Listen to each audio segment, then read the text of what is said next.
ములుగు జిల్లాలో పలు అభివృద్ధి సంక్షేమ శంకుస్థాపన కార్యక్రమాల్లో కలెక్టర్ దివాకర్ టీఎస్ తో కలిసి పాల్గొన్న మంత్రి సీతక్క మాట్లాడుతూ ప్రజల కోసమే తమ ప్రభుత్వం ఉందని ప్రతిపక్షాలు అభివృద్ధిని చూసి ఓర్వలేక విమర్శలు చేస్తున్నారని ప్రజలకు ఎప్పుడు కాంగ్రెస్ ప్రభుత్వం అందుబాటులో ఉండి ప్రజల సంక్షేమమే ధ్యేయంగా పనిచేస్తుందని తెలిపారు. దీనికి ఒక పర్మనెంట్ సొల్యూషన్ చేయమని చెప్పాము. ఊర్ల వాళ్ళతో కూడా మాట్లాడితే ఒక ల్యాండ్ అనేది వాళ్ళు ఐడెంటిఫై చేశారు. ఫారెస్ట్ వాళ్ళతో కొంత డిస్కషన్ చేసి అక్కడ కూడా చేయడానికి త్వరగానే మేము ఖచ్చితంగా చర్యలు తీసుకుంటామని చెప్పారు. ముఖ్యంగా కరోనా వచ్చినప్పటి నుంచి నాకు దోస్తులు అయిపోయారు వీళ్ళు. యునైటెడ్ వే ఆఫ్ ఇండియా వాళ్ళు ఏ కష్టం వచ్చినా వాళ్ళకి చెప్తే వాళ్ళు వచ్చి ఇచ్చేది.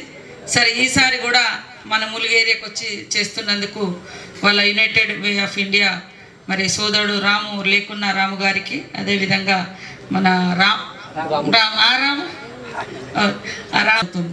అట్లా మొన్న ఇక్కడ మొట్లగూడెంలో కూడా ఒక ఈ ఇస్తారాకులో పెట్టిన మన ఏరియాలో కూడా మనకు అవకాశం ఉంటే ఒక కంపెనీ కూడా రెడీ ఉంది ఇవ్వడానికి. మీరు ఇక్కడ ఎందుకంటే ఇస్తారాకులకు ఇటు గిరాకీ బాగానే వస్తుంది.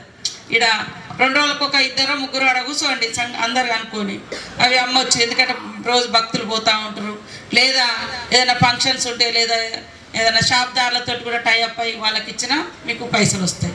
కాకపోతే ఆకు ఇక్కడ ఏం ఆకు దొరుకుతుంది, పాయటాకు దొరకదు అనేది ఒకటి మనం చూసుకోవాలి. మరి మొట్లగూడెం వాళ్ళది ఎంత నడుస్తుందా లేదా ఇంకా వాళ్ళు ఎవరు చెప్పలేదు.